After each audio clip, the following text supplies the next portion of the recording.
Oh, thank you so much. I appreciate it. Hey, Anne Marie. Thank you. Thank you, Cutting. Hey, Much Bar. Thank you. I didn't know if anybody were I didn't even know if anybody was in the chat. I'm just up here like sorting through these beans. I'm making some pinto beans and smoked neck bones and cornbread and corn on the cob and fried chicken for dinner. But hey, Joseph, how you doing? Thanks for checking in with me. I don't know if a lot of you have heard, but one of the key witnesses to the Botham Jean murder trial, the guy who was killed by the cop Amber Guyger, because basically she thought that she had entered into her own apartment back in September of last year. And after she entered her apartment, believing it was her, she had shot Botham, thinking he was intruder. So, the cop that shot the man in his own apartment, she claimed she thought it was her apartment that she was walking into. Anyway, she was just sentenced to 10 years earlier last week. And then on Friday, October 5th, Joshua Brown, one of the key witnesses for Botham Jean trial, was murdered outside of his apartment building. The same apartment building where Botham Jean lived and was murdered by the cop Amber Guyger. Now, right now, they don't know who might have done it. A lot of people thinking it's a conspiracy going on. So I wanted to know what you guys think, because a lot of people already think that this whole trial and everything was one big circus. Was like one big circus. And I feel really, really awful, because it's one thing to be killed, and then you have to, while you're dead, you have to depend on those you left behind, your family and friends, loved ones, wives, spouse, children, whatever, to defend you after you're gone, and try to prove that you were an innocent person and that the person who killed you should be, sentenced, should be charged as guilty and given a decent amount of time behind bars. So the guy, Joshua Brown, I'm just cutting up some peppers right now. The guy, Joshua Brown, who testified in the Botham Jean case against the cop Amber Guyger, he has stated, many times how he feared for his life. He literally feared for his life. He didn't know what might happen to him because of him testifying in the Botham Jean case. But you know how it goes. Some cases that are really, really big, when it comes down to the witnesses and everything, they have a right to be fearful. But I give it up to him, to Joshua, because he was brave. He was brave to come forward and testify against that cop. That white cop who got off basically with a slap on the wrist when it boils down to it. I still can't believe that she got over only 10 years. But then again, on the flip side, we can believe it, right? When you're dealing with them good old boys down south. It's like they pacified the family and friends of Botham Jeans, pacifying the community by saying, okay, we agree, she's guilty. But then they turn around and slap you in the face and say, oh yeah, she's guilty, but we don't think she really deserved that much time, even though she killed him in cold blood because it was an accident. But she went in to kill him. She went in, she said when she pulled out her strap, out her gun, after she had got off of work, her intent was to kill the man. So I don't know how you can get accident out of I intend to kill the man just because you thought you was in your own house. Even like I said, like we said before, with her training, all the training that she had, all the training that they give them in the police academy, when you coming upon a burglary and you see that the person is still on the scene as an officer of the law, you are supposed to take cover and call for backup. That's exactly what you're supposed to do. That is not what she did when she went into that home that was not even hers, that she claimed she thought was hers. Even if it was an accident that she really went into the wrong person's home, it was no accident that she killed Botham. She planned to kill Botham. That's what her intentions was to kill him once she got inside that house. That apartment, I should say. So, in a case like this where you're testifying for your neighbor against the police department, and you already know how police departments are anyway, 90-something% of the time they get off for murder. 90% of the time, at least, they get off for murder. That's what I believe the ratio is. And if it's not 90, I'm probably real close. I didn't look up no statistics or anything. I'm just going off of what I've seen over my lifetime, over the span of my life. So that's just what I'm going by. But if y'all have some statistics, please feel free to put them in the chat.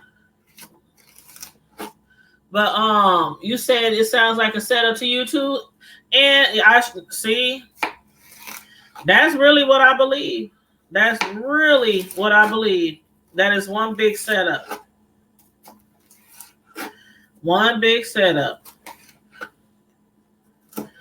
And so I feel sad for his family. I don't know who all this young man left behind. I don't know if he had children. I don't know if his parents are still alive, but they now have to go through the same thing that Botham went through, trying to find out who murdered their son and try to get justice for their son. Now, again, they don't know if it has anything to do with the Amber Guyger trial. You know, the Botham Jean and Amber Guyger trial. They don't know. They don't know right now. But it sure was pretty, pretty suspect, coincidental that he was murdered like immediately after she was found guilty and sentenced to 10 years behind bars. It was just a coincidence. I really hope this is not a conspiracy. I really hope that nobody kind of like is trying to get back at him because of the fact that he did testify against Amber. I mean, because in the end, she went to prison, but she only got 10 years. So, I mean, compared to 100 years she could have got, 99.999, compared to 100 years she could have got, she got off light. She got off with a slap in the face. So I would hope nobody wanted to like avenge her sentencing, avenge her punishment by killing, one of the key witnesses in the trial.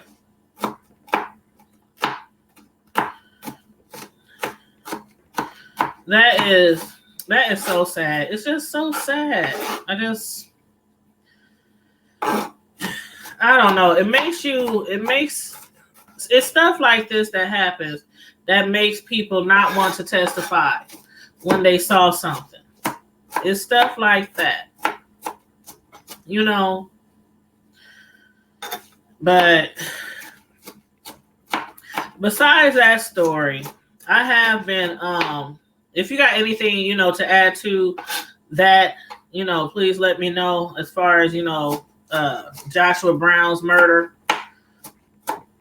Matter of fact, I was just checking. Hold on. Hey, Cynthia Jones. Hey, how you doing? We were just talking about the guy Joshua Brown, who was one of the witnesses of the Botham Jean murder case. The guy who was murdered by that cop, Amber, who just got sentenced to 10 years in prison. We were just discussing her. in the Botham Jean case, and how one of the witnesses was just murdered on Friday. One of the witnesses for John Botham, for the victim, one of the witnesses for the victim was murdered right in front of his apartment building. Hey, Miss Naturally Nolans. Can y'all believe that? Do y'all think that's a coincidence?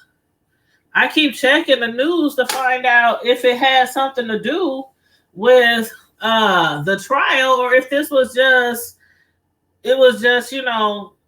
totally separate. But I haven't found anything yet. Let's see. I was on CNN. And it says 10 days after Joshua testified in the murder trial of a former Dallas police officer, key witness Joshua Brown was gunned down at his apartment complex. Brown lived across the hall from Botham Jean at Dallas Southside Flats apartment last year when Officer Amber Guyger walked into John's apartment, mistaking it for her own and killing him. Brown's testimony during Guyger's murder trial was key because he was able to describe the officer's actions immediately after she killed their neighbor, a 26-year-old accountant. Brown was killed Friday at his current home, the Atera Apartments, about 5 miles from his former complex where he, Guyger, and Jean all lived. Authorities have not said whether there's a connection between Brown's death and his testimony in Guyger's trial, which ended last week. So what had happened was witnesses flagged down Dallas police officers around 10:30 at night on Friday and directed them to Brown, who was lying in the parking lot of his apartment complex. So his apartment complex was 5 miles from the ones that he shared with Botham. So him and Botham used to live in the same apartment building, but it looks like Joshua had then moved, because it says he was gunned down in his apartment complex. He lived across the hall from Botham. Yeah, so he lived across the hall from Botham last year in 2018.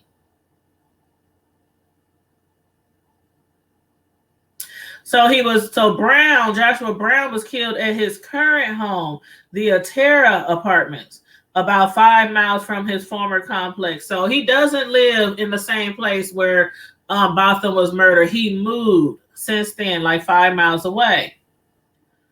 So yes, somebody had flagged down the police. Brown was found lying in the parking lot of his apartment complex with multiple gunshot wounds. And as Joshua Brown testified in the case, some people wondered whether Guyger tried hard enough to save John. And we all know that she didn't. That was proven in court. But basically what he said, basically what happened as far as Brown, the guy who just died Friday, who testified for Botham Jean trial against Amber Guyger, they said Brown was ambushed at his apartment complex as he got out of his car and was shot at close range. They said a medical examiner said Brown had been shot in the mouth and in the chest. And the medical examiner's office said it has nothing to release at this time. That was as of 12 p.m.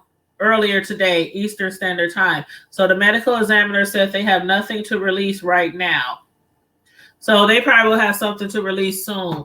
You said you remember Joshua Brown. He cried through his testimony. Yes, it was sad. He cried. He was like really, really emotional during his testimony. He was laying his head down, on the table, on the desk. He was laying his head down. It was a terrible thing for him to go through and to sit there and witness. So I mean, Brown's mother, the guy Joshua Brown, who was just killed, she had told him to do whatever it takes to get to the Okay, sorry, I'm messing up. Brown's mother asked their attorney to do whatever it takes to get to the bottom of her son's homicide. Brown's mother suspects foul play, and it's difficult. It is difficult to rule it out right now at this point. They say he has no enemies. He worked for a living. He was not in the street, and they need answers. So that is oh my God, that is so really, really sad. That is so really, really sad. And Brown, one thing that Brown has said in his testimony was that it could have been him. When Botham Jean was murdered by Amber Guyger, he testified and said it could have been me, because Amber claimed she went to the wrong house. She went to the wrong apartment, thinking it was her apartment. So she could have potentially went to anybody's apartment. She could have went to a woman's apartment with children. She could have went to another guy's apartment. She could have went to an elderly person's apartment. I mean, she said her intent. 1 second, y'all. I gotta plug up the charger to this laptop. I thought it was plugged up. Hold on, let me move some stuff around so I don't knock nothing down.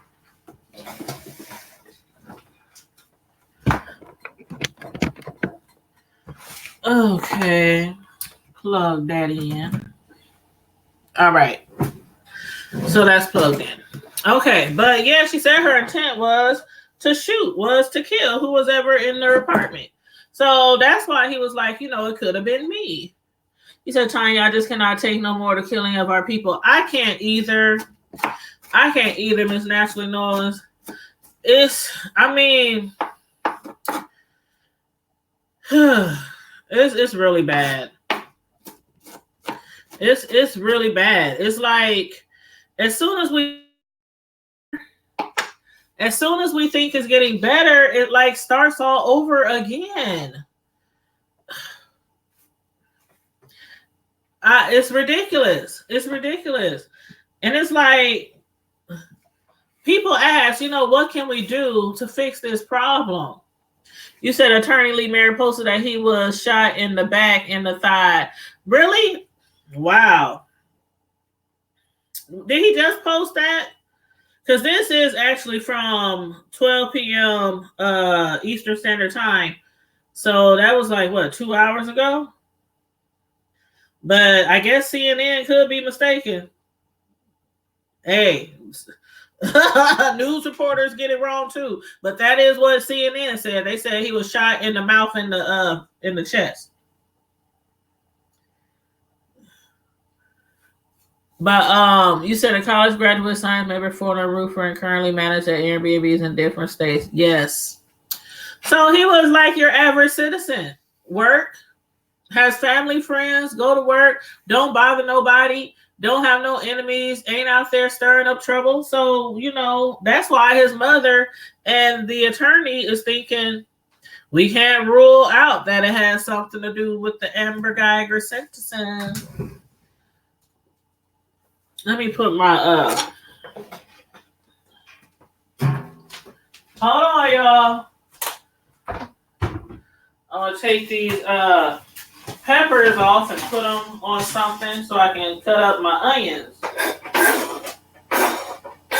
I don't think I'm gonna use that many peppers. That was one big pepper that I cut up.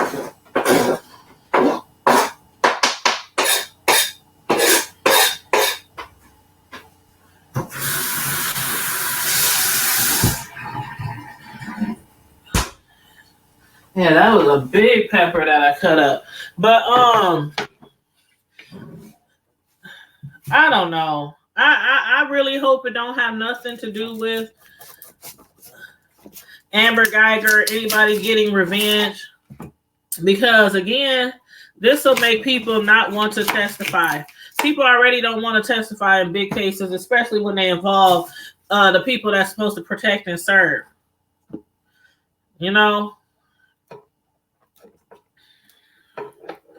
You said the post from Attorney Merritt was earlier this morning. Oh, that was earlier this morning? Okay. Yeah, see, I don't know which one is correct now. I don't know. Because the attorney said the back and the leg, and CNN is saying the chest and the face. But either way, they said it was close range. They said it was close range. So that probably means that they intended to shoot him.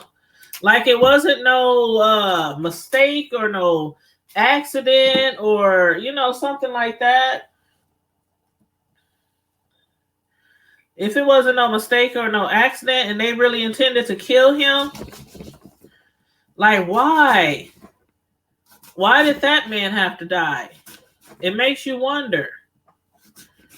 And then he moved 5 miles away to a new apartment complex from the one that he lived at with Botham.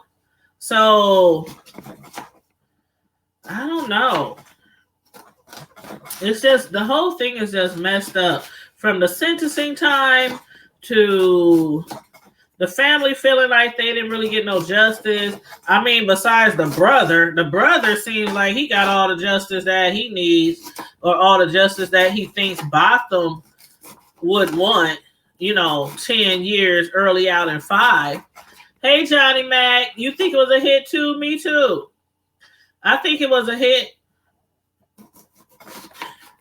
I really do. They're not going to rule it out right now, but I think it was a hit. That's just my personal opinion. Could be wrong. Like I said, I haven't seen anything in the news to say otherwise. Like somebody wanted to rob him, or somebody, or was gang related, or he owed somebody some money, or nothing else has came out yet.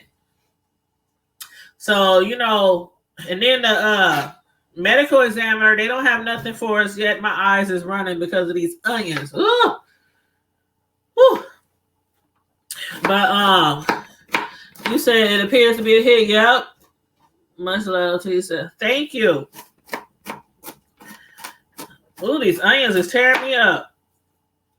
But yeah, that's what a lot of people believe right now, that it was a hit for him testifying. He was scared. This man was really scared. He was scared for his life. But, he did the right thing.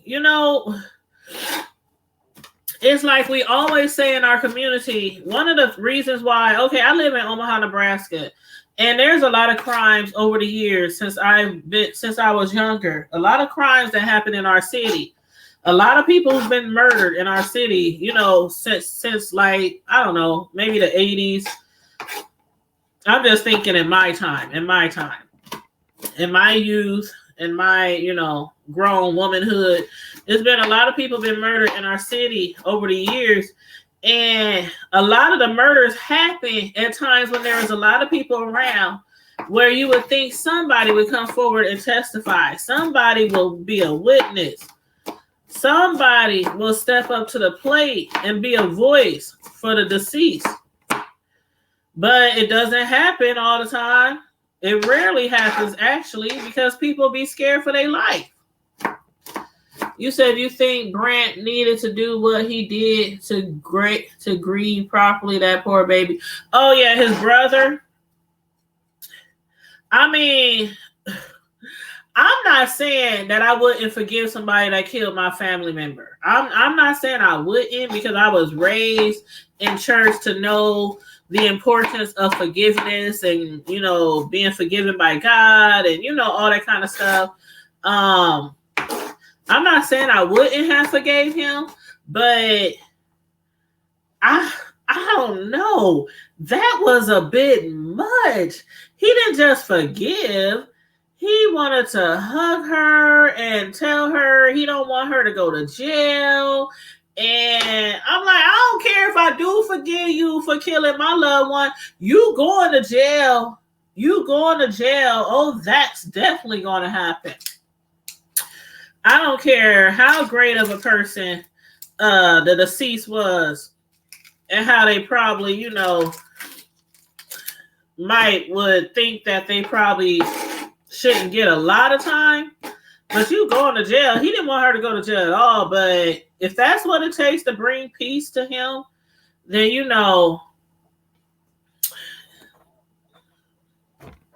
It is what it is. It is what it is.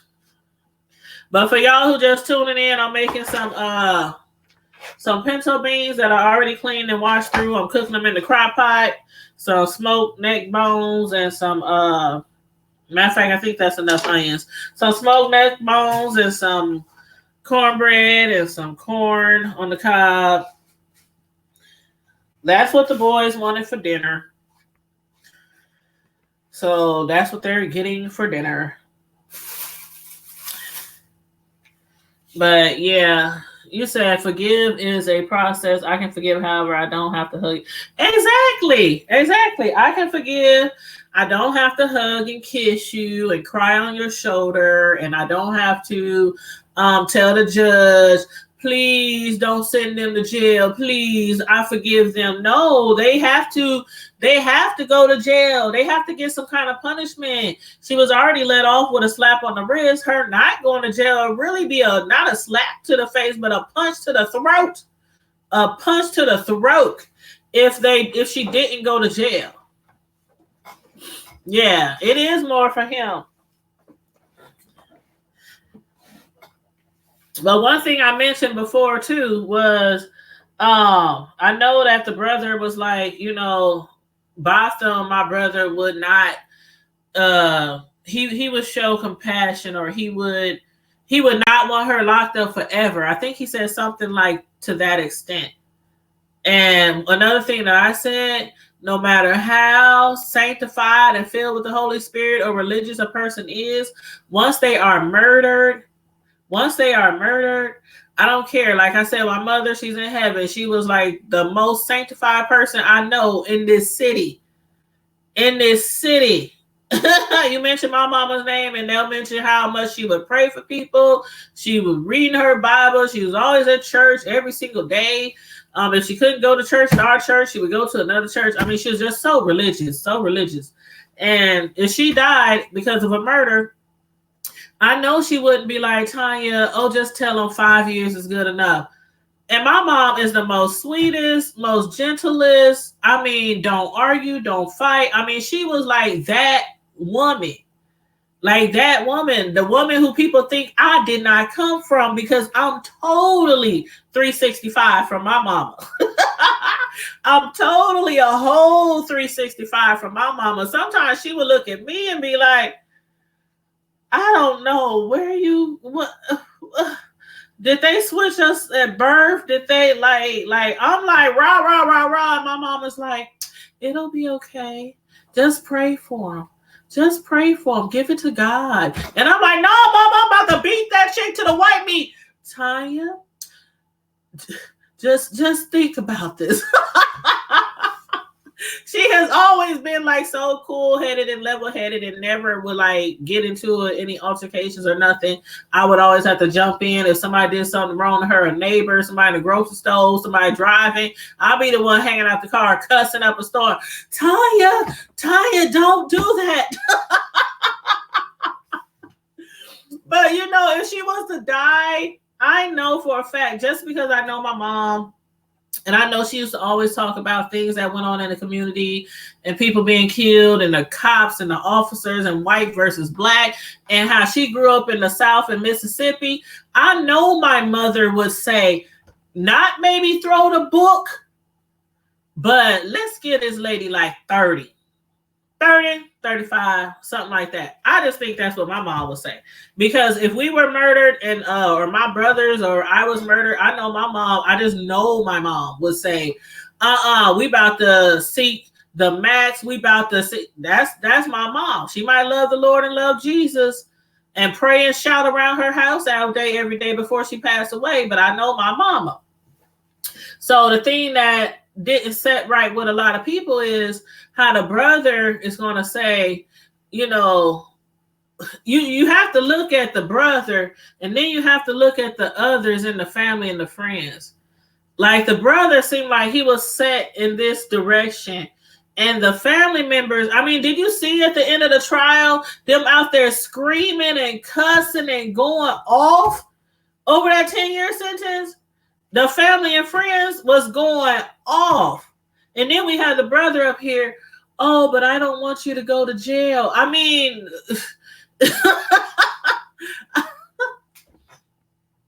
I'm sorry, majority rules. Majority rules. I'll tell you, because if somebody killed my mama, Miss Mary, if somebody killed Miss Mary, oh, y'all going down. Y'all going down. Me, my brothers, my entire family will see to that. Hey, it is what it is. You said my mother is so nice. I'll be like, Mama, please, no. I'll be rolling my eyes because she is too. That's how my mom was. I'm telling you, ask anybody who talks to me about my mom, rest in peace. She was so sweet. She was so nice. She was so, I mean, I can put my hand on the Bible. My mother has never argued with anybody. She has never fought with anybody. Now, she might get on our butts when we was growing up. You know what I'm saying? My mom believed in spankings and stuff like that. But as far as like getting to altercations or arguing or fighting or nothing like that, I have to almost say sometimes my mom would let people walk over her. Like, and it would be me and my brothers or my dad that would be like, nah, F that. It ain't going down like that. And she's up there. Lord Jesus, can we pray? It's funny, but sometimes it wasn't funny because I'm like, Mom, that's not right. But yeah, when it comes down to stuff as far as the community and policing and stuff, my mother really, really spoke a lot on that type of stuff. Like all the way back to the Rodney King and on forward. She wasn't a political person or anything like that, but she voiced a lot her opinions and concerns on a lot of the stuff that seemed racially motivated. A lot of the murders amongst Black people by cops, especially white cops, that seemed racially motivated. And so she spoke a lot about that and how she thought a lot of it was really, really unfair. And she used to pray a lot about that kind of stuff. So I know I would not be telling no judge, oh, give them a slap on the wrist if my mother was killed, because I know some things that were really, really important to her that she felt needed to be changed. And what's going to be changed by letting a specific person like this, in this case, off for a couple of years? Where is the change? Cops already think that they can get away with cold-blooded murder. I mean, they already think that. If they were to shoot somebody and they know they probably shouldn't have used extreme force, and they could have tased them or shot them in the leg or shot them in the pinky toe instead of in their head or in their chest. They probably, after they do it, they probably thinking, I could be wrong about some of them, but I know some of them probably be like, oh man, this is going to look bad on the force, but I know they're going to have my back. I know my brothers is going to have my back. Tell me I'm wrong. Tell me I'm wrong. Tell me I'm wrong. Then after the trial is over and they get their little job back, they be like, yeah, I knew my brothers had my back. Like a gang. The police is one big gang. We've been saying that since back in, before I was born, before my mother was born. The police has been a gang, the oldest, longest surviving gang in history. Oh, I can tell you some stories, Miss Naturally Noise. I can tell you some stories when my mother was like, oh, she's always been the turn the cheek kind of person. I used to hate that. I really used to hate that because I grew up in church, but I grew up defending myself because I used to always get teased on when I was little. I used to always get teased on because I was little. We stayed in the hood. We didn't have the best. We grew up with very minimal means in the hood. We survived. Obviously, I'm still here. But we grew up with very little. And some of the schools that I went to, a lot of the people were rich. I mean, I remember from 4th to 5th grade, I went to this school called Sunny Slope. And that was when they really started busing black kids to other neighborhoods, to the suburbs, and busing like suburb kids to the hood schools. And they all out there had all these expensive shoes and expensive clothes and big, huge houses. I mean, they parents pulling up in BMWs and Jags and Cadillacs, and you know what I'm saying? And I'm walking around with some white girl tennis shoes on from Payless that cost $3. So, you know, I used to get teased and picked on a lot when I was little, but I learned to defend myself. And when you grow up with only boys, when you grow up and like 90% of your family is boys and it's just a few of you girls, you learn how to fight. You learn how to fight. You learn how to fight real quick, and you learn how to talk smack and everything. So when I grew up and became a teenager and I saw how my mom would let people sometimes get over on her on certain things, I would like be enraged, like, you might can do this to me, but you're not going to do this to my mother. So I can tell y'all plenty of stories. My mom just be like, Jesus, take the wheel. Jesus, take the wheel. But it's crazy. It is crazy. I'm about to put these beans and things into the crock pot. I'm just up here checking again. I'm checking on the internet again to see if there's any more news. If anybody heard any updates, please let me know. You said it was her friend behind my mother's money. Oh, snap. I can't stand a bully.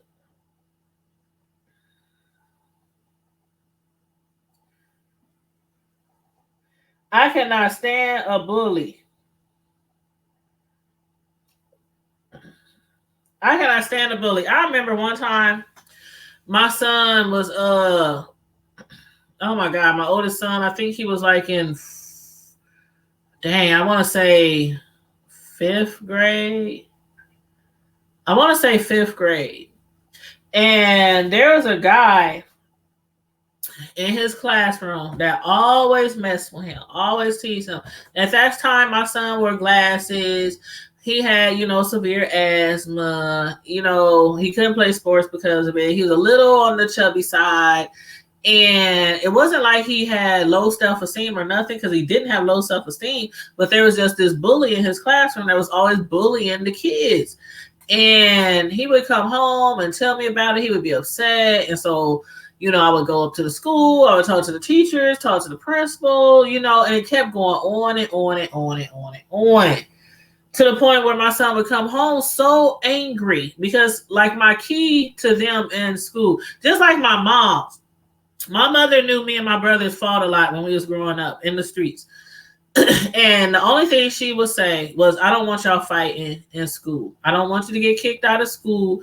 If you have, honest to God, she would say, fight outside of school, fight at the bus stop, fight in the front yard, fight at the park, but don't go to school and fight and get kicked out of school. Now, we did not bother people. Keep that in mind. We never bother people, but sometimes you just get in those situations where people just pick on you. You have this bully in school or in the classroom who just think they better than everybody and that you ain't gonna say nothing about them and all this kind of stuff, right? So every time I got into it with somebody, it was never my fault. It was always somebody picking at me or talking about me or whatnot, and it went wherever it went. But I had told him one day, I said, okay, they ain't doing nothing about it. You're going to have to solve this problem on your own. And so he was like, well, I be wanting to hit him, but, because the boy he was like pushing him. He would shove him. He wouldn't all out punch him or nothing like that, but he would do little stuff, just picking on different kids in the classroom. So it wasn't just my son. And so I told him one day, I said, you know what? This is what you got to do. Now, mind you, I don't condone violence, but I do condone self-defense. I say that all the time on my channel. I condone self-defense. And I told him, I said, the next time he put his hands on you, I don't care if he thump you on the nose or anything, you take him down. He looking at me like, Mom, what you? And then my son never had a fight before, right? So it was me, it was my brothers, and we was up there like showing them how to fight. You know, you hold your hand like this, you gotta protect your face, you gotta, you know. It was so funny. And we never thought that he would get in a fight. We just tell him this so he can feel secure about himself. If somebody put their hands on you, you gotta fight back. And so one day, you know, time went on, and one day I got a call from the school, from the principal, and they said, you have to come up here and get your son because he's been suspended from school. I'm like, suspended? My child ain't never been suspended. He's in the 5th grade at that time. What my child do? And so they told me, they said he got in a fight with such and such. I said, hold up, you mean the boy that we've been complaining about that's been bullying and harassing kids in the classroom that y'all ain't done nothing about? And they was like, well, see, the reason why he's suspended, I'm like, you know what, I'm on my way. So I went up there to the school, and I'm like, what happened? And they tell me that the boy walked past my son's desk, knocked his glasses off his face, took all his schoolwork and threw it all over the floor. And I said, and what my son do? They said, your son got up, beat that boy, jumped on top of him. They said it took 3 teachers to get my son off that boy. They was like, he was just bam, bam, bam, bam, and crying at the same time. I was like, oh, really? I'm up here in my head. I'm like, hey, that's what's going on in my head. But I'm up there like, really? I want to go see my son. So I go see my son, and we in there talking and everything. And I was like, well, you know what? We didn't talk to y'all about this over and over again. If my son felt the need to defend himself, I'm like, the boy slapped his glasses off. How much suspension is he going to get? And the boy did get suspended too as well. But when we came home, I had to high five my son. We was up in the car like, that's my dog. That's my dog. Tell me how it happened. Show me how it happened. We got home. I was like, look, I'm sitting right here. Show me what he did to you. Did he hit you hard? I'm sorry, y'all. But I was up there like, that's my dog. Like Smokey on Friday. But then it was so crazy. So after that, you know, when the kid gets in trouble, gets suspended, they have like a re-entering meeting where they come back and we discuss what happened. And I had to be there with my son, and the other parent had to be there with her son. And why, when we go to the meeting, I came in there and I saw this chick. I was like, what up? Hold up. What's up? How you been? I ain't seen you in the grill. Oh my God. It was a girl that I had graduated from high school with. I had went to high school with her for 4 years. We were so cool in high school. We still remembered each other. We was up there. I mean, the man was trying to hold the meeting. We up there like, girl, we just reminiscing, going down memory lane. Our boys, by that time, they sitting over to the side. They talking and laughing and chopping it up to each other. And we over here chopping. The man just walked out the meeting like, well, I guess everything is all well. They can come back Monday. But ever since then, he never had a problem, and nobody ever messed with my son after the end, and he ain't never got into it after the end, all the way through high school. And he went to school with the same kids, like the same group of kids, all the way through high school. So he never had no problem then. But sometimes you just have to reach out and touch somebody to let them know you sick of them playing with you. But yes, when I tell you, I was up there like, I know I should, be up here. I was just fronting. My son looking at me because I'm really acting like, yeah, he knows he's not supposed to do this and do that. But, we did talk to y'all about such. As soon as we hit that door, I was up there like in his face, because he was already like upset because he was suspended from school. So he was already looking distraught. And I was up there, I had the biggest grin on my face, and he slowly like lit up. Like, I'm like, man, you gotta tell me what happened. But yeah, and that was the only time my son ever put his hands on nobody, because I don't raise them to fight. I don't raise them to get in trouble. And he's 22 now, and that's like, besides another fight when he got jumped by some kids at the Boys and Girls Club that I had to jump into, he ain't never had any other altercations with anybody. So, but sometimes, you know, you gotta reach out and touch somebody and let them know. this ain't how we gonna do this. You said I've been there with having two males. See, and that's what I got, Cynthia. I got two boys. That's what I got. And it's like, I never wanted to always raise them to be aware of their surroundings, you know, treat each other as you want to be treated. But I always taught them to defend yourself. And then I also always taught them to know when to walk away, because that's important in this society. You have to teach your kids how to defend themselves, but you also have to teach them to know when to walk away, because you don't always have to fight. And like I tell my sons when they was growing up, if you know that you into it with somebody who possibly carry guns, or part of a crew that goes around shooting people and all this, just all kind of stuff, sometimes you have to learn how to walk away. Sometimes you have to not let your pride get in your way. Let them think you're a punk. But like in Friday, when Pop said, you live to see another day. And the main important thing I've always told my sons, even to this day, I want you to come home safe.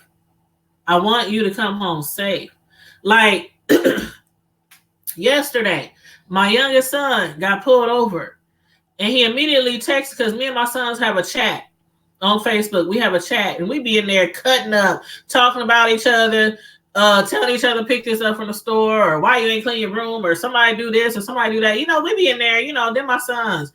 And sometimes we're very comical with each other, but they know that I'm still the queen of this household, and you know, certain things we don't play with. But the other day he texted us yesterday and said, I just got pulled over. And hey, real mamas, hey, sweets. He was like, I got pulled over. Before I could even say anything, my oldest son said, okay, little bruh, stay cool. It's gonna be okay. Don't make no sudden moves. You know, because he texted us immediately when he saw the cop car, the lights behind him. And he texted us immediately because he know I taught them, don't reach for your phone, don't reach for nothing when you get pulled over. So he did that before they got to the car. He just heard, I just got pulled over. So my oldest son, he took charge. He's like, stay cool, you know, just be polite, you know, don't make rush movements. Don't, you know, this is my oldest son, my 22-year-old, telling him what to do, you know, in the chat. So I raised them to know how to act around a cop and in certain situations, and to try to come home. That's like the main important thing. You want your kids to come home. And sometimes to come home, you have to know when to walk away. You have to know when to hold them. You have to know when to fold them. Bottom line, y'all. Bottom line. At least that's how I raised my kids. And I ain't no perfect parent, because I done done things over the years where I have to look back and say, maybe I should have did that way, or I should have done that differently. But one thing I always try to do is make sure my generation does better than my generation. I mean, make sure my son's generation does better than my generation. And all the mistakes that we made growing up, that they don't make the same mistakes, so that we don't have this repeating cycle in our family. You know, kids growing up in poverty, kids growing up having kids growing up in and out the system, in and out the judicial system. You know, that's the main thing that we as parents are supposed to do. And it doesn't work 100% of the time because you still see it all the time. Kids out here getting murdered in these streets.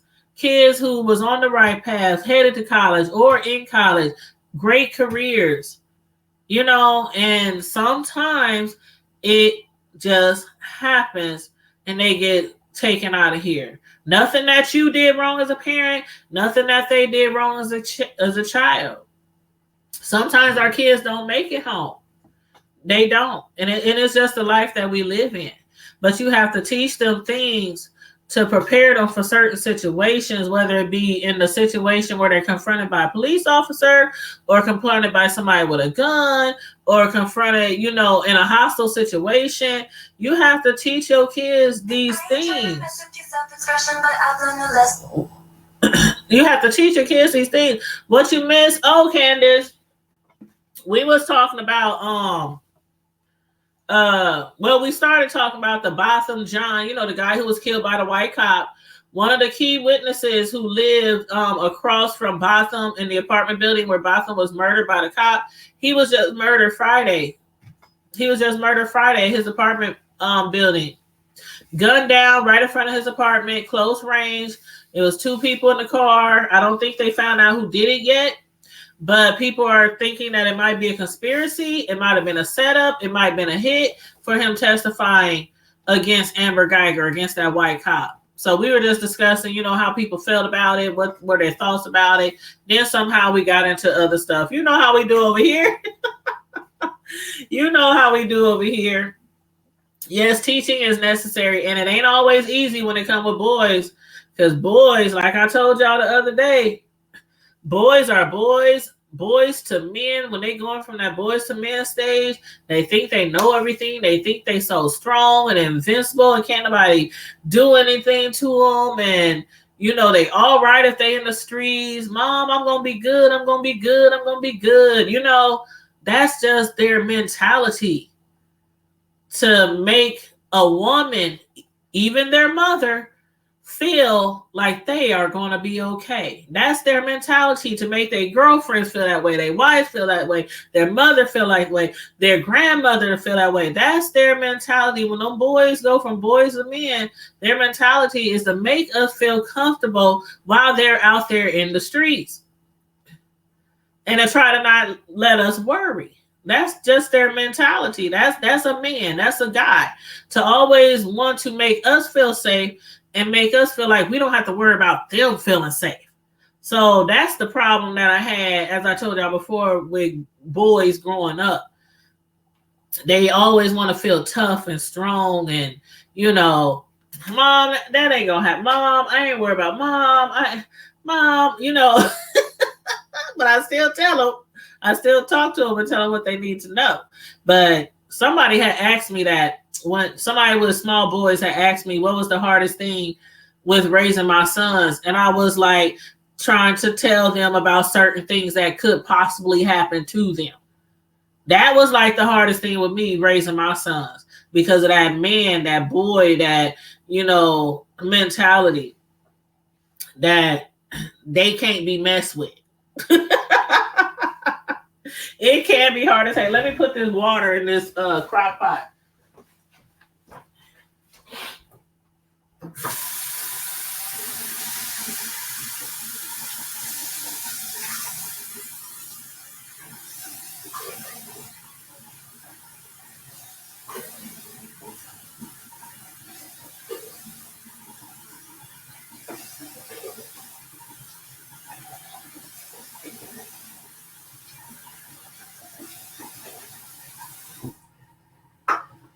Woo, this thing is hot.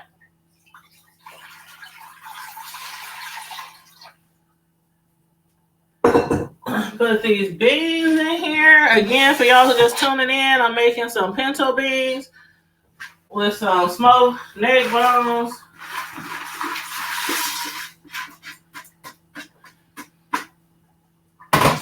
Some smoked neck bones, chow.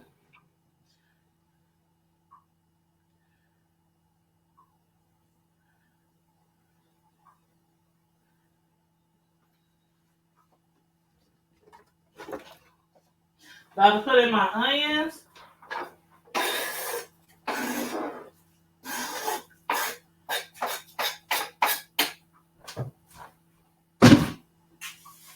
And some green peppers.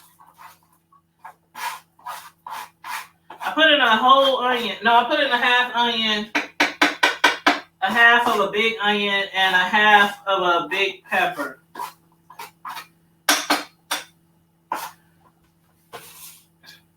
And then I have some garlic. I like using this minced garlic.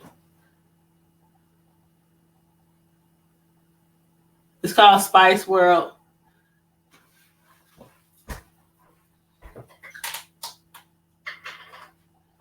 Just use a little. I think I got a half tablespoon. It's a half tablespoon.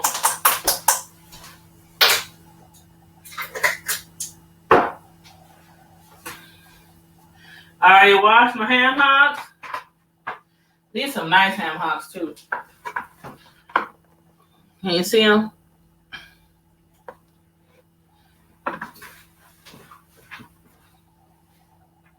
Put my ham hocks up in here. I just got one pack.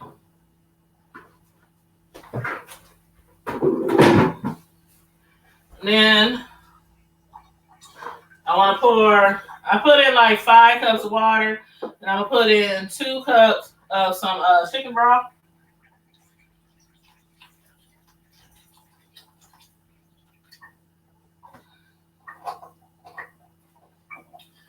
And then my seasoning, a little Lowry's, a little pepper, a little onion powder. Even though I already got my onions in there, put a little more onion powder. Bring out that flavor. And a little bit of accent. Y'all, accent works wonders. And you don't need a lot of accent, just a little sprinkle of accent. Just makes the other flavors pop. And then my last thing I want to put in here, I like using my Creole seasoning. I use Tony's.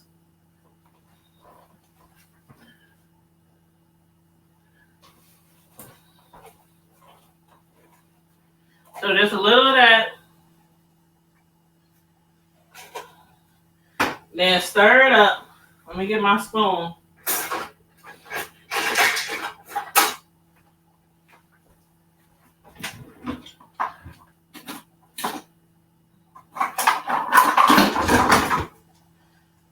My spoon, stir it up.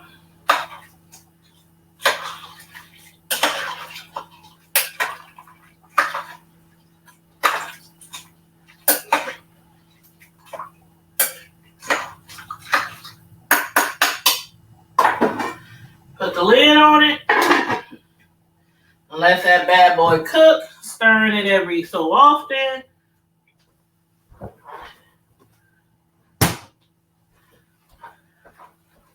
And I cook it on high.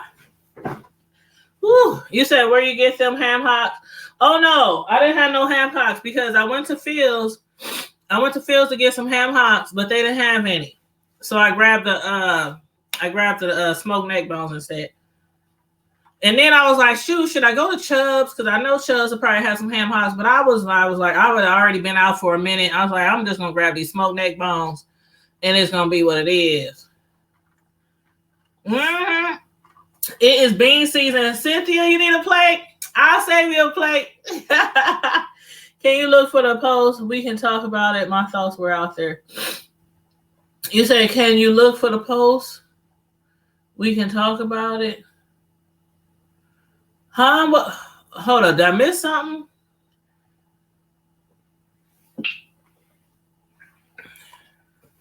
Hold on. Let me go back. Did I miss something? Yeah, Candace, you right. You already know when we was out there in the streets, And the boys that we hung around some of the same people. And they had the same mentality. They would make us feel like that when we was hanging out with them. Like, okay, ain't nothing gonna happen to y'all. Ain't nobody gonna happen to us. Y'all ain't, we this, we that, and whatever. You know how it goes in the streets. Guys, they job is to make women feel safe and to relax our minds and put us at ease as far as their safety goes as well. You said on Botham Jean trial on birthday cake video yesterday.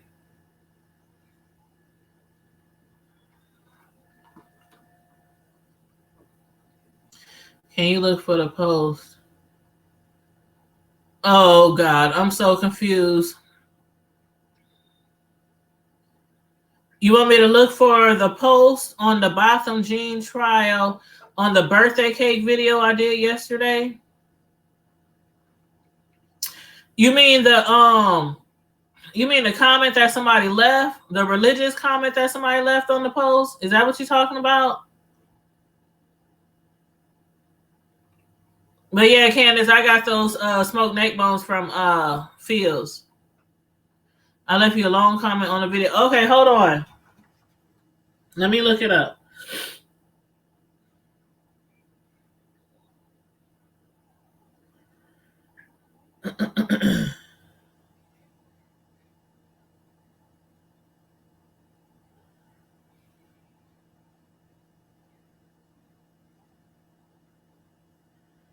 Okay, let's see.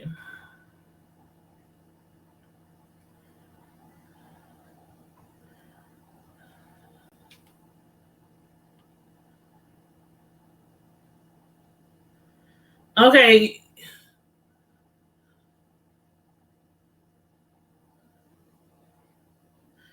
Was it the birthday cake? Was it the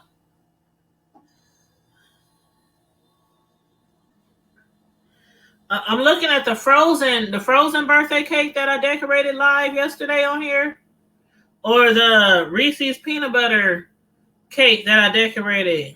Let me hold on, because I'm looking at the frozen theme one, but I don't see any comments.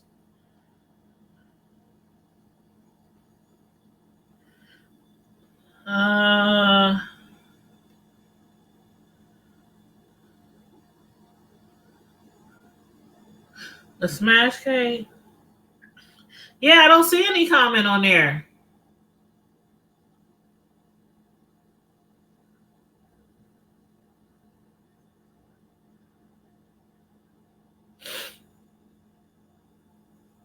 I just checked again. I hit top comments. I hit newest comments. There's no comments on there. There's no comments on there. You sure you left it on that one? And I didn't read any comments since I made that cake yesterday. After I didn't check my channel at all yesterday after I finished making that cake. I was watching other people's videos, and then I took a nap. Then I got up last night and cooked some chicken wings and some French fries because the boys said make some wings and some fries. But yep. So I'm just now coming back to the video that I made. Yeah, I hope you didn't type no long post and then accidentally deleted it, or did not hit enter or something and just backed out. I've done some stuff like that before.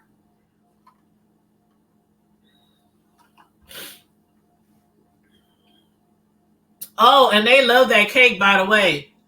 Y'all check out the 2 videos that I did yesterday. I did 2 live cake decorations. Y'all know I try to do at least 1 to 2 a month. And one of them was the frozen theme. Cupcakes shaped in a number 1, a big number 1. And then the other one was a little baby frozen theme smash cake for a little girl.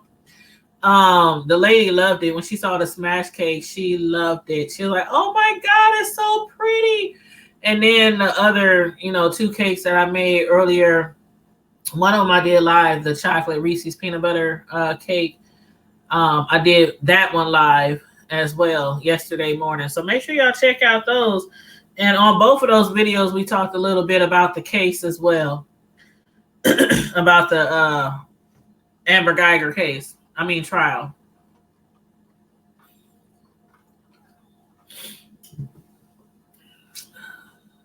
It's still there? You sure? Why can't I see it? I'm looking on my cell phone. Hold on, let me pull up another window on my computer. Maybe for some reason I can't see it on my computer, and maybe I have to go to, maybe for some reason I can't see it on my cell phone. Let me go on the computer.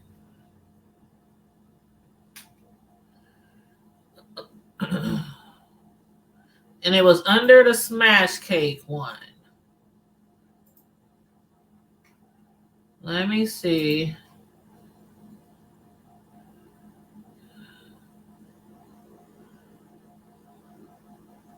Oh, it says I have a comment waiting for review. That's why. You must have put something in the comment that held it for review. So let me check it.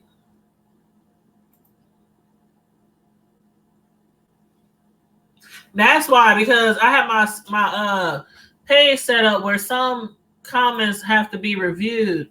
You said, hey, Mr. Live, well, I love to join in the chat because I don't want to post a whole book. I watched guys' entire trial. Hold up. Whoa, that is a long one.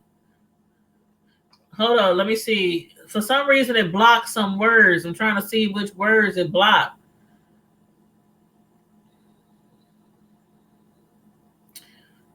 I'm gonna approve it anyway. I don't know which words it might have blocked, but I'm gonna approve the comment. Sorry about that. Yeah, my because sometimes when you're a YouTuber, you have trolls sometimes, and they come on your page and they leave crazy comments. I haven't had a lot since I started YouTube over a year ago, but I have seen on other people's channels, people be leaving just the craziest comments on their videos. So yeah, I have mine set up where it has to review certain comments from people. Okay. Now I can look on my phone and see it. So hold on. Let me go back.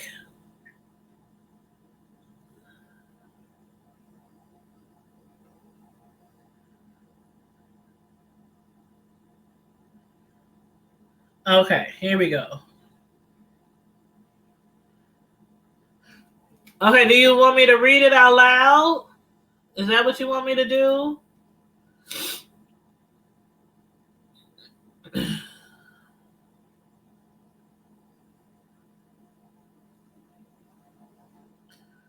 you want me to read it out loud, or you just wanted me to read it?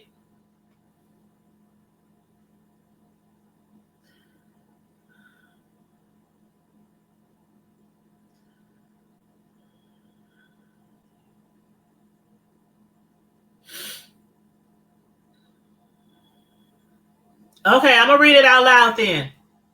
With your permission, I'm going to read your comment out loud.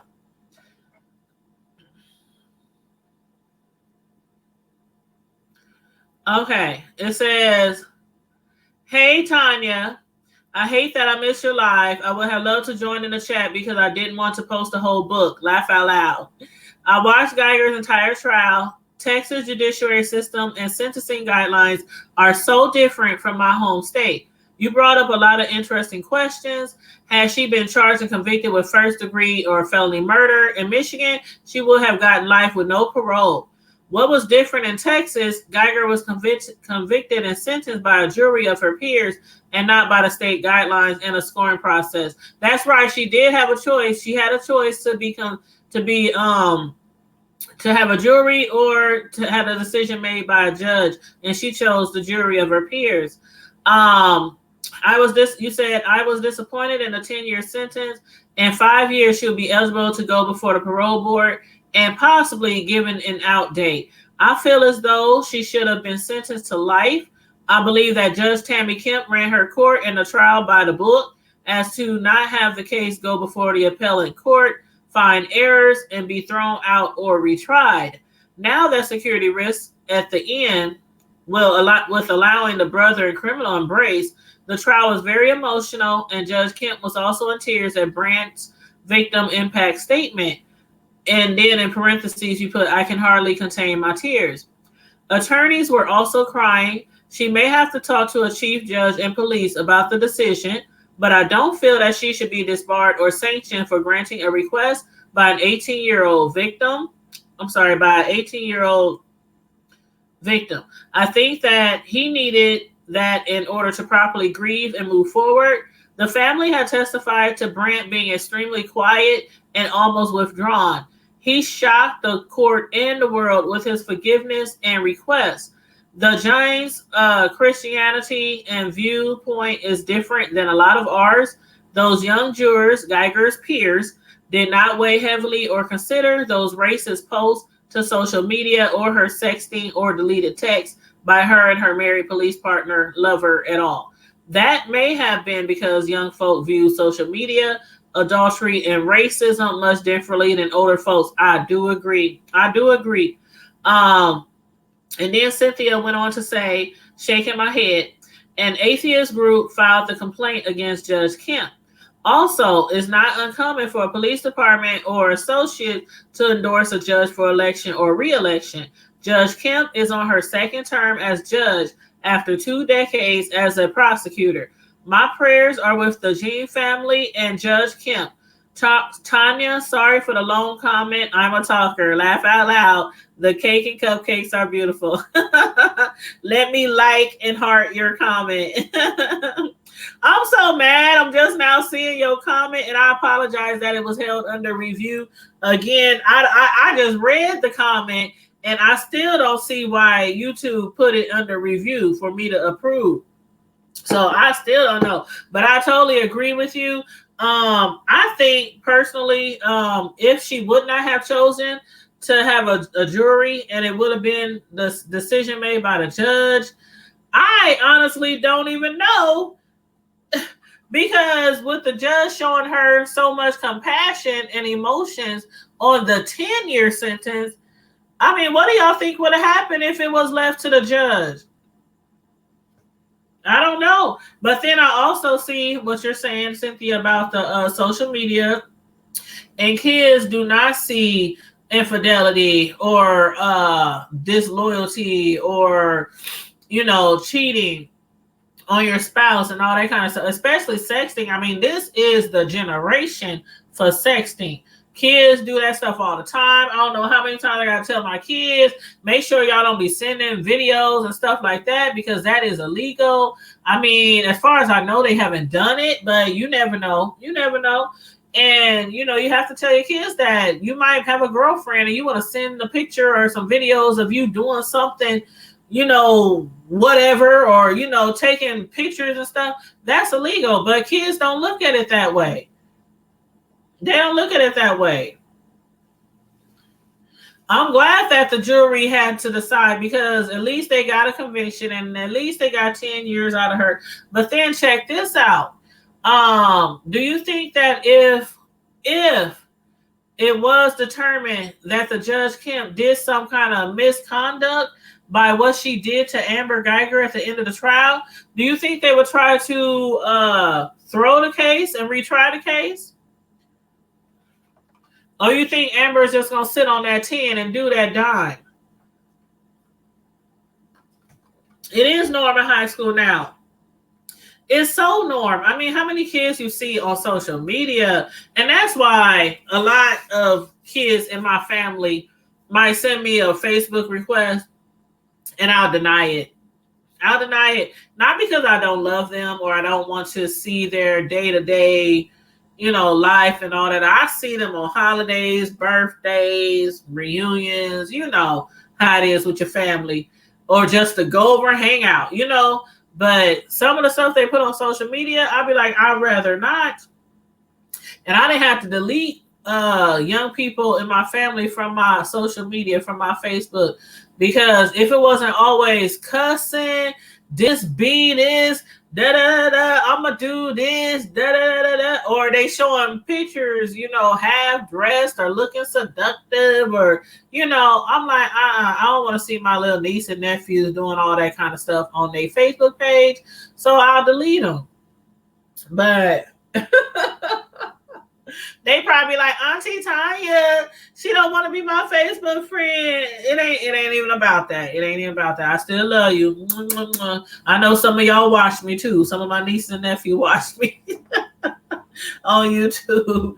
But yeah, I hardly ever accept young people on my YouTube because they be, okay, one thing about me, I'm live.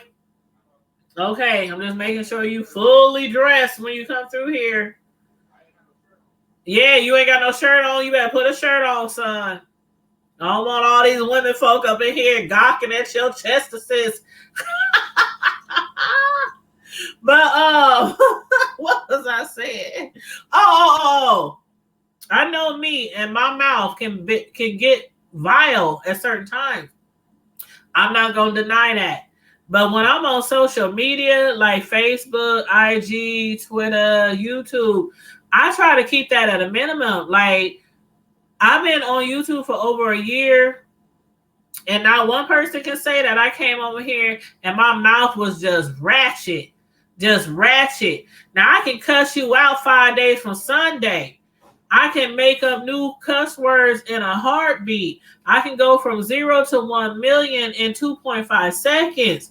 But on social media, I try to keep all that stuff very, very minimal because I don't want people to see me as that way. You know what I mean? Young folks, they don't care. They don't care, Candace. I try to scroll past certain things. I try to scroll past certain things. But some of my little relos, I just got to be delete, unfriend. Unfriend, because every stinking post they make is a very negative post. And I'm like, unfriend. I can't even do it. You said you try to be appropriate, but I joke a little on YouTube. Yeah, I joke a little, but I mean, just as far as being like some people be on YouTube or Facebook or whatever, and every other word is a cuss word. Every other word is a cuss word, like every other word, and not sometime, but all the time. So I try to keep that kind of stuff at a minimum on my channel because sometimes people don't want to hear all that. And then people can flag your channels. YouTube could make your channel to where it's not able to be monetized. I mean, not your channel, but your video. They could make it so it don't be monetized. So you can't receive money off of it from commercials. So, from ads. So that's why I try not to curse, on my channel. But you said I don't do that, only at the house sometimes. Yeah, I'm telling you, my sons can be the first to testify. Mama can get a potty mouth on you. Ooh. I try my best. I remember one time my kids, when they was younger, they said I need a swear jar. I would just sip on that. Because if I had a swear jar, I would be broke. I'd be broke. I don't care how much money I made. I would be broke if I had a swear jar.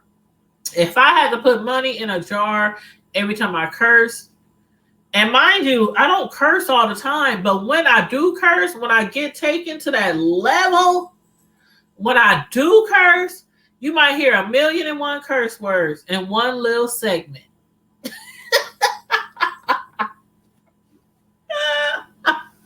I'm so serious. You might hear like 1,000,000 curse words in one segment. Like, I know my sons, they be looking at me like, really? Mom, really? We get it. Really?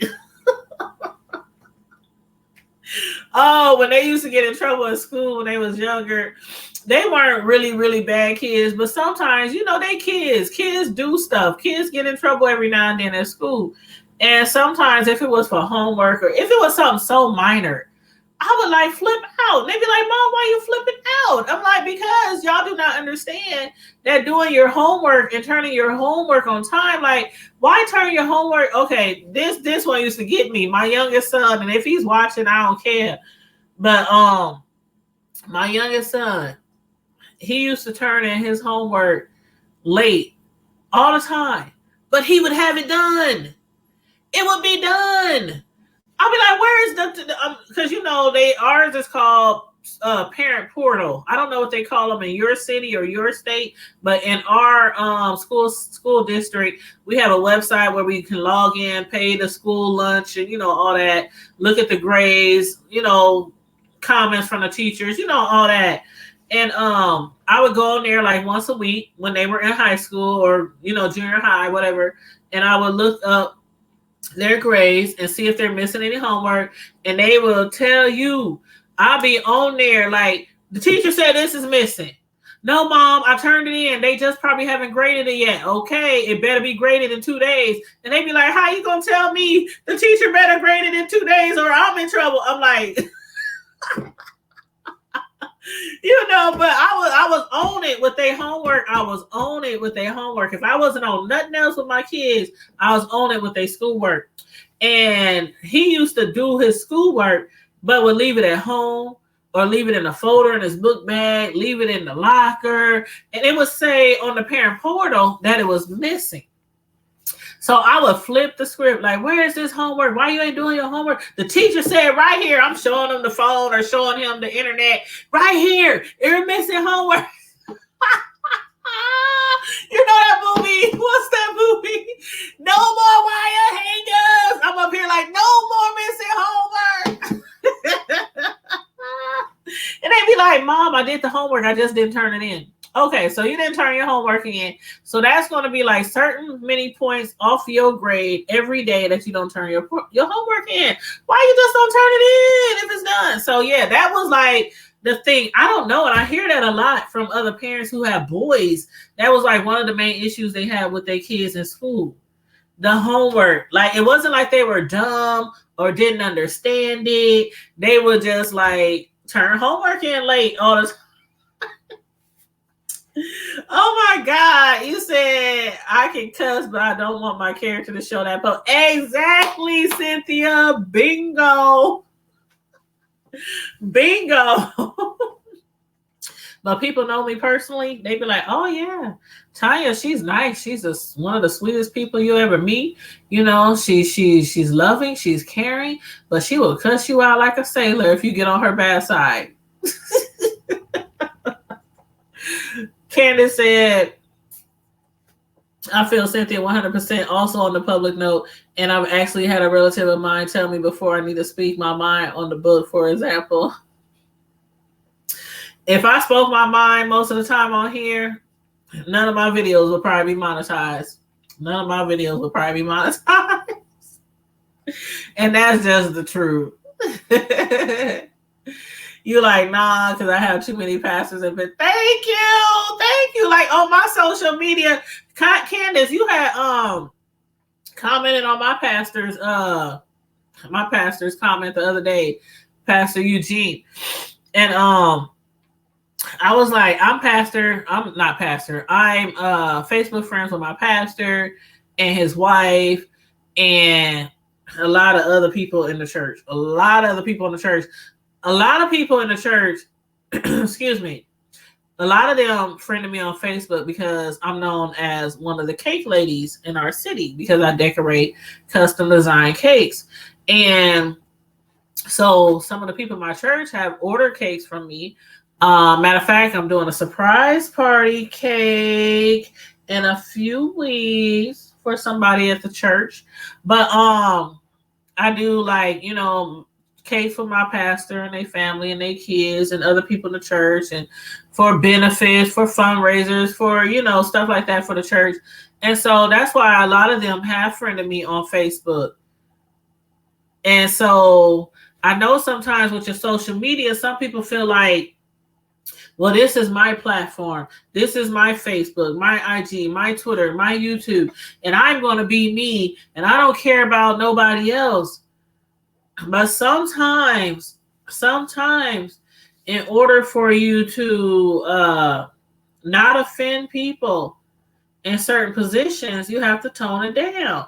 And it's not about you just um pop into whatever somebody else wants you to do on your channel. It's not about that. It's about, okay, like my mother. Like my mother, Candace, one time, this is funny, but I'm so serious. You know, Candace is a friend of mine from my city. We grew up together. We went to church together. Her dad was a preacher, still is a preacher. Her dad, a pastor. And so we grew up in church together.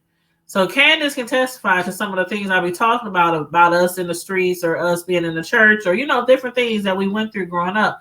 But one thing, one thing we can say is that when it comes to the church, it's like, it's not that you say your pastor, his wife, I went to high school. Yes. It's not like we grew up in a certain way. Like some of y'all probably grew up where you're supposed to respect your elders, you're supposed to respect the pastors, you're supposed to respect, certain people in your life, your grandparents, your older aunts, your older uncles, to an extent, you're supposed to respect them.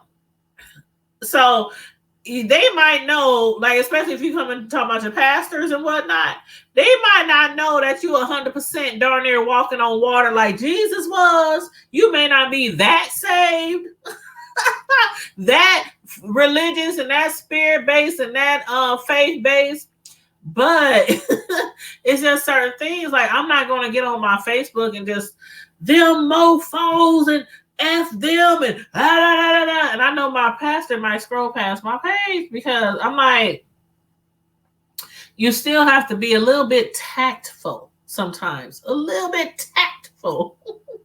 Nope, not Church and God in Christ. Nope, not Church and God in Christ. I actually belong to a non-denominational Pentecostal church when I was growing up. Almost every single church that I attended when I was growing up was Pentecostal, non-denominational, something like that. The church that I belong to now is a Baptist church. And to me, honestly, Baptist, I've only been in this Baptist church for a couple of years and I love it. I absolutely love it. I love my pastor. I love his wife. I love everything about our church. And it's Baptist. And this is the first time I ever attended a Baptist church. And I really can't say too much that is different from when I grew up Pentecostal. It's like some of these religions are so close to each other. It's just a name difference. That's all. It's just a name difference.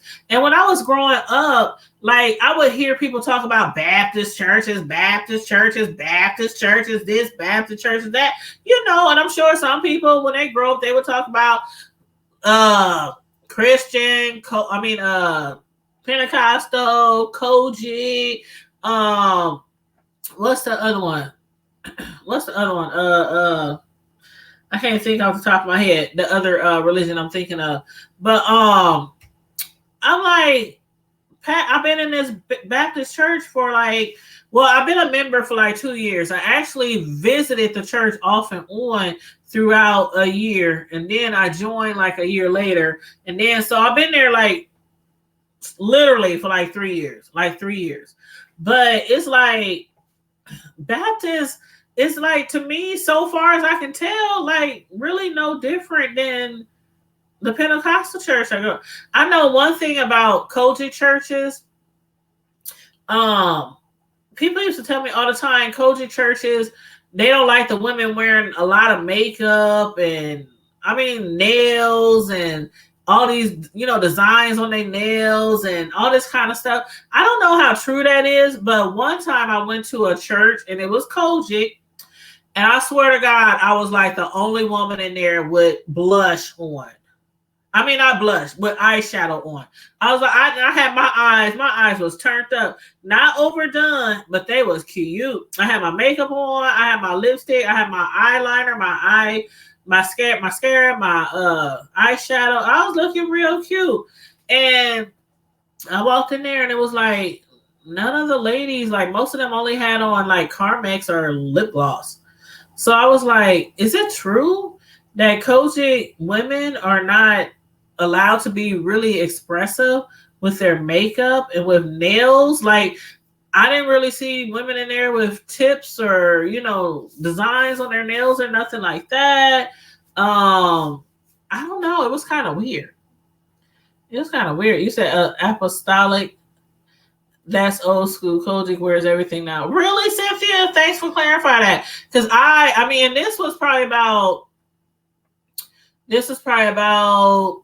I want to say 4 years ago when I went to this Kojic church. It was about 4 years ago when I went there.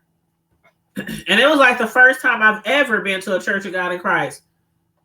And the reason why I went there was because my sister had started going to that church. And one of my sisters had started going to that church. And I would tell her, can I wear makeup? And see, but back then I was doing Mary Kay too. I was also a Mary Kay representative.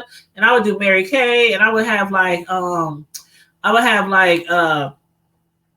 facials, and I would do facials at different people's houses, show people how to do makeup. You know how Mary Kay does that. And so I oftentimes wore the makeup that I sold, as representing, the company. And so when she started going to that church, it was different from how we grew up. And she was like, oh, it's cool. It's all right. But when I went in there without my makeup on, I was like, the ladies in here really don't have any makeup. And again, that was like 5 years ago. But, that was the only one I really went to. So I cannot say, as far as the Kojic community, not trying to down y'all or nothing like that. But that was like one thing I had thought about. Like, I really was into makeup then. I'm like, can I not go to Kojic because of the makeup? Can I not wear makeup if I go to Kojic? It was, it's kind of weird. You said, I remember we had so much respect. If our music was loud, rolling by our church, we turn the music down. Yes. And I still do that. Like, okay, I could be going to church like to this day. And I do it to this day. I'll be going to church, and while I'm on my way to church, I might have some hip hop or some rap playing in my car. And not when I get in the parking lot, but like a block away from the church, I will turn my system down in my truck before I get to the church and pull into the parking lot. Nowadays, these people don't care. They will pull up in the parking lot to pick up somebody from church and be having all their cuss music blaring and all loud and everything. And like, as far as like kids goes, both my sons, I said it before, they play sports throughout their grade school, high school, junior, years. And so I attended a gazillion football, basketball, track, wrestling, events. And the kids, they would sit right by it could be a 90-year-old woman. They would sit right by that 90-year-old woman and they be cussing their butt off. Now, people like me and people like some of the people I hung around with and some of the parents that I hung around with, we would turn around and we'd be like, excuse me, but could you keep your cursing to a minimum? Or could you sit somewhere else? Or could you not curse? Could you respect your elders? I mean, where and when did your parents go wrong? Or are you one of those kids who know your parents would not be accepting to this behavior, but since you're away from the house and you're away from your mother's or your father's rules, you just gonna cut up? And it's natural. It's natural. It's natural for kids to do things away from their parents that they know they won't do around their parents. But at some point in time, you got to think, okay, if I'm around elderly people and if I'm around older people, there's certain things that you just should not do or say just out of respect. And that's what's lost in this day and age with our youth. That's that respect. And respect goes a long way. If more people have more respect these days, a lot of things that go on in our community would not go on. You said people have a front stage, public persona, and then there's the behind the stage at the house. People are drinking wine and everything now. And I ain't judging. I definitely am not one to judge. I don't care if you when we was growing up, we can be kicking it. We can be going out with our friends, with our homies on Saturday night. As long as we got up and went to church Sunday morning, it was all good. Our parents didn't care. You better have your butt in church Sunday. You better have your butt in church Sunday morning. Now, when I was younger, I had to go to church all the time, like all the time. I was in church all the time, every day. Revivals, meetings, prayer meetings, what I'm thinking of, choir rehearsal, Wednesday night Bible. I mean, we was in church all the time. Oh my God. I remember we used to go to church when they would have like prayer before Bible study. Or they would have it like prayer on one night and Bible study on another night. I mean, our mother dragged us to everything. Then around junior high, that's when we slowly kind of backed away from church, but we still went on like Sundays. And then sometimes there were revivals, and my mom would be like, if y'all ain't got to work, if y'all ain't got nothing to do, y'all need to come to church. So I remember spending a lot of time in church growing up. And then as closer I got to high school age, I started working and stuff. So I spent less time at church. But when I was growing up in church, it was just certain things that it don't even seem like you should have to grow up in church to know to respect your elders. Like, that's something you should just be taught at home. You shouldn't have to go to church to learn that. You just said, I just redirected my life to him and decided it was time to follow the call. I never wanted to yield because it was Cynthia. Exactly. As the elder say, straddling the fence. And that's what a lot of us did when we were younger. Straddling the fence, but we were young. Young people do that. I mean, even to this day, like, my oldest son is 22 and my youngest son is 18. And so sometimes they would be like, oh, I don't feel like going to church. Do we got to go to church? Then we'll go to church and they'd be like, oh, I'm so glad I went to church. I'm so glad, that message was for me, or I'm glad we, got to see my church friends, or, sometimes with youth is like, they want to go to church, but they sometimes don't go to church. They want to do this, but they sometimes don't want to do this. They want to, when it comes to the youth, it's a lot of peer pressure. It is now, and it has always been with youth. It's a lot of peer pressure. And that's why I was saying earlier, when we try to teach our kids to the top thing that we want them to do when they walk out this house is to try to make it home safe. That's the top thing we try to teach them. We want you to come home safe. No matter what you're doing today, going out, hanging with your friends, going to work, going to a party, we want you to come home safe. Do whatever it takes to come home safe. But sometimes, they have to deal with that peer pressure and people trying to get them to do things that they know they shouldn't do or that they weren't raised to do. And that's why I always say it's nobody's fault. It's not the parents' fault when they raise a child to go in the direction that they're supposed to, and a child end up doing in gangs or doing drugs or robbing somebody or murdering somebody or something like that. It's not the parents' fault when they've done what they're supposed to do.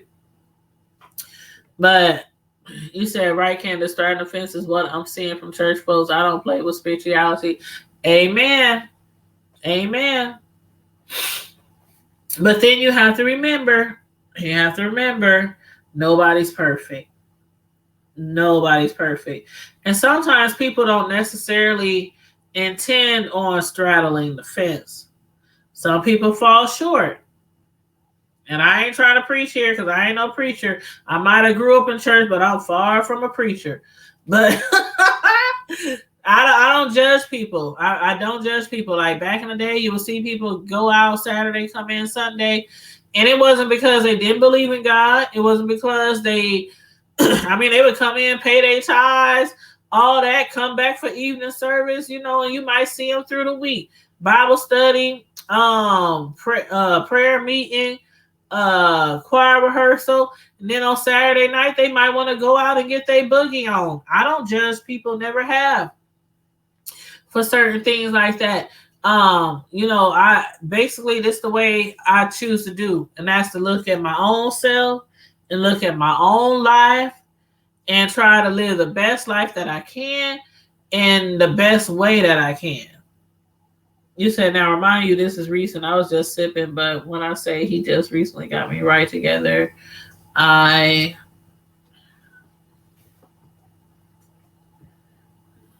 remind you, I think Candace is trying to put another comment in there. But it's all good. Everybody has their moment. Everybody has their time. They really do. And then you have to remember that nobody's perfect. Nobody's perfect. So there are some people who like, oh, you doing this, oh, you sipping on a drink, oh, you going to hell. Then somebody else, oh, you committing fornication, oh, you going to hell. Oh, you smoking, oh, you going to hell. I mean, it's like people can do so much good in their life, and then they do one specific little thing. Oh, you going to hell. We don't know who going to hell. Because nobody's perfect. Nobody walking this earth or has ever walked this earth besides Jesus Christ from Nazareth, born in a manger, wrapped in swaddling clothing in Bethlehem. Nobody is perfect. So we don't know who's going to hell. The people that you might think might be going to hell might be the ones meeting you at the pearly gates. So you never know. You never know. Nobody can ever be perfect. Nobody can ever be perfect. And God knows that. God knows that nobody is perfect. God knows that everybody makes mistakes. There is nobody that's besides him and his son who is perfect. So what I'm saying, what I'm getting at is don't let other people try to classify you in a certain area when it comes to religion. If you know you saved, live the best saved life that you can. Pray, read your Bible, go to church when you can, talk to God, let him know your feelings, let him know your weaknesses, let him know your strengths, because he already knows. He already knows, and you take it from there, but never let anybody classify you saved, unsaved, because again, everybody falls short. Everybody falls short, and nobody is perfect. Nobody is perfect. They either going to be a cursor, they're going to be a gambler, they're going to be unfaithful, they're going to be a thief, they're going to be committing adultery, committing fornication, blasphemy. Everybody does something. Nobody is perfect. Judging people, trying to have what they neighbor have, yeah, that's one of the 10 Commandments too. So, nobody is perfect. So don't ever let nobody put you in a category. Like, if you know you saved, then you know you saved. You know you saved. If you saved, you know you saved. So don't let anybody, take that away from you. The object of our lives is to do the best we can with what we can. Treat everybody the way we want to be treated. Treat everybody the best way. Treat everybody better than we want to be treated. That's what I do. I try to treat people better than I want to be treated. Not the way I want to be treated, but better than what I'd be treated. And try to do good by your fellow man. That's yeah, I don't judge nobody. I do not judge nobody. I'm like, hey, Yeah, that's you. That's you. My favorite is one of my favorite expressions is "Do you boo?" That's one of my favorite expressions. "Do you boo?" But yes, I'm so serious. I'm so serious. But yeah, let me put my little onion in the refrigerator. I still got a half onion left from that I put in the beans. But yeah, I'm gonna get on here and I'm gonna fry some chicken with these pinto beans and smoked neck bones that I got in the crock pot. Make some cornbread later and some corn on the cob. But these beans gonna take some hours before they get done, so I'm not gonna fry the chicken till it's pretty close to probably start frying the chicken about an hour or so before I think the beans will be done. And then the corn, corn on the cob, that takes no time. Throw that stuff in some water. It'll be done in 30, 45 minutes, boil it. But yeah, that's right. You exactly right, Cynthia. It's a lot of sins. It's a lot of sins. So that's why I don't judge nobody. I don't judge nobody. I be like, do you, boo? If I think somebody is really doing something wrong, like it's okay to tell people to tap them on the shoulder and say, "You sure you should have done that?" It's okay. Some people might not want to hear it, and that's what you call when somebody has some criticism for you, and you know in your heart that you should listen, but you don't want to listen.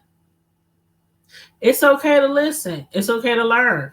Reach one, teach one, y'all. Reach one, teach one. So if you see somebody doing some outright foul stuff, I mean, you ain't got to throw the Bible at them and say, "Well, with Jesus, you ain't got to do all that." Just tap on the shoulder and talk to them as a friend, or if it's your friend, your cousin, your relative, your coworker. Are you sure you should? Was that the route that you should have went, or something? You don't have to always chastise people when you think they've done something wrong. Sometimes just talking to them, being a friend to them, and let them realize what it was that they done wrong, and they'll correct their own behavior. It works. Trust me, you don't have to go in on somebody. If you know somebody's doing something wrong, you ain't got to go on in on them, slap them side the head and throw the Bible at them or, stuff like that. Kind words go really far. They do. They really do. Yep, sin is a sin. Exactly. You say they coming for a play? Girl, I will tell you when I'm done. I'll sure hit you up when I'm done, Candace. You don't stay that far away. Yeah, but I'm about to get off of here, y'all. I'm gonna I got some videos that I have to edit so I can put on my other YouTube channels.